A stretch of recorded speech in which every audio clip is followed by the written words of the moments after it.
lagi-lagi di Konoha gitu kan ya. Kalau bikin aturan kalau nggak mempersulit ya memperibet gitu kan ya. Ini lagi-lagi ada aturan gitu ya yang mencuat gitu ya dari Komdigi terkait dengan jual beli handphone akan disamakan kayak jual beli motor, ada proses balik nama dan lain sebagainya. Hade, kok bisa gitu gitu ya. Sebenarnya ada niat apa sih di balik Komdigi itu dan bagi di Komdigi ini gitu ya, dan bagaimana pandangan netizen gitu ya pastinya dengan hal aturan yang semacam ini gitu ya. Kita reaction dulu pemberitaannya dari akun laman Instagram seperti apa. Komdigi jual beli HP bekas bakalan seperti motor, ada proses balik nama gitu ya. Kementerian Komunikasi dan Digital atau Komdigi tengah mengkaji wacana agar jual beli ponsel bekas diwajibkan melalui mekanisme balik nama seperti transaksi motor guna mencegah penyalahgunaan identitas dan peredaan ponsel curian. Kebijakan ini akan terhubung dengan sistem pemblokiran IMEI, di mana pemilik lama bisa menghentikan blokir agar pemilik baru dapat mendaftarkan perangkat atas namanya. Direktur Komdigi Adis Alifiawan menjelaskan bahwa blokir IMEI bersifat opsional dan bisa dilakukan secara mandiri lewat registrasi online yang terverifikasi. Nah ini soal buka tutup registrasi ini jadi pakai duit nggak ya? Jangan-jangan ini bisa jadi ajang buat cari cuan, iya sih gitu kan ya. Dan selama ini kan soal data ini kan lebih di SIM cardnya ya dibandingkan di handphonenya gitu, lebih di SIM cardnya. Nah itu kita nggak tahu. Kita lihat dulu respon netizen apakah setuju atau enggak nih dengan ini, masih wacana gitu ya. Kayak Komdigi ini masih lempar isu dulu nih, kalau masyarakat reaksinya negatif kemungkinan ya enggak gitu. Mungkin nggak dijalankan. Kita lihat dulu seperti apa ininya. Komentar netizen, Komdigi kalau ada yang sulit kenapa harus mudah, mikir kids gitu ya. Tujuannya biar mencegah barang curian. Selama ini yang ngelapor HP hilang aja jarang diproses kok. Nah tuh bener kan. Jangan lupa per tahun bayar pajak dan 5 tahun sekali ganti plat HP gitu ya. Fokus urusin biar gak data bocor aja belum kelar, ini project baru lagi gitu ya. Negara dengan pemerintahan yang super heboh tapi gak kelihatan kinerjanya jatuh kepada Indonesia. Selamat gitu, waduh. Repot bener gitu ya. Harga HP 2 juta, biaya balik nama 2,5 juta gitu ya. Apalah gitu, hahaha. Boomer dikasih jabatan kebijakan suka-suka akhirnya gitu ya. Kalau ada yang sulit kenapa harus dipermudah lah, ngatur-ngatur gitu ya. Sakit gitu ya, Komdigi ya. Hey kalau beli bekasan di LN gimana gitu kan ya.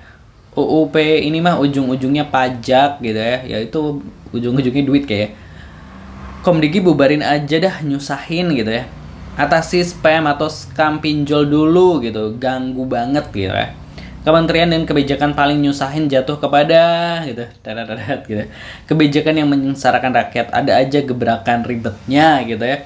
Nanti kalau COD HP harus bawa karyawan Komdigi gitu. Tuh kan. Aduh, ini HP ada STNK dan BPKB-nya gitu ya, ngawur gitu ya. Harga tambah naik gitu ya. Biaya menehra gitu kan ya. Kocak.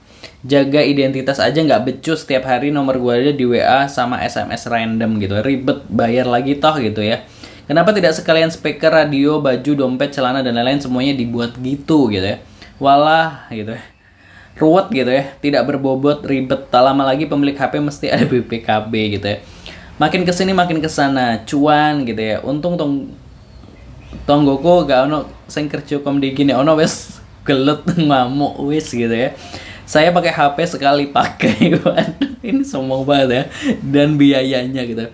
Aduh, lapor Pak Purbaya guys gitu ya, buat kebijakan yang merugikan masyarakat gitu ya. Ribet banget perasaan kementerian yang satu ini. Urgensi bikin peraturan kayak gini apa sih? Bukannya ratain jaringan internet biar merata tiap daerah, malah bikin peraturan yang nggak jelas tuh ya. Sebenarnya kalau kita lihat komentar netizen ini pasti nggak setuju gitu ya. Dan kalau kita lihat PR Komdigi ini masih banyak gitu, kayak jaringan internet, kayak judol gitu ya, kayak scam dan lain sebagainya yang belum teratasi dengan sempurna gitu. Ini udah bikin aturan yang ngeribetin gitu kan. Dan selama ini ya masyarakat soal jual beli HP nggak pernah ada keluhan gitu ya, nggak pernah ada keluhan dan lain sebagainya gitu kan ya. Apalagi tadi ada yang bilang bahwa ya lapor HP hilang aja belum tentu ditangani dengan baik gitu kan ya. Terus ada yang curiga juga bahwa ya ini soal buka blokir email, jangan-jangan ini ladang cari cuan gitu ya, iya nggak sih gitu kan ya. Nah, kita nggak tahu nih buka blokir email apakah seperti itu. Tentunya ini masyarakat nih ngerasa diribetin nih Komdigi ini. Gitu ya, mbok yang ngurus yang penting-penting dulu deh gitu dibandingkan ngurus yang nggak penting gitu ya.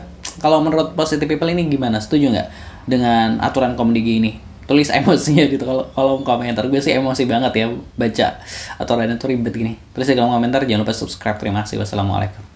Nah, sedikit nambah ini, kalau emang konsennya mau menjaga barang curian itu dan lain sebagainya, seharusnya pemilik handphone itu bisa aja tinggal lapor ke Komdigi. Misalnya handphonenya dicuri, silakan emailnya diblokir. Nah, seharusnya seperti itu. Tapi kalau untuk jual beli, ya harusnya nggak usah diperibet gitu nggak sih? Kalau emang tujuannya baik untuk mengurangi resiko gitu ya, mengurangi resiko kecurian handphone dan lain sebagainya gitu kan ya.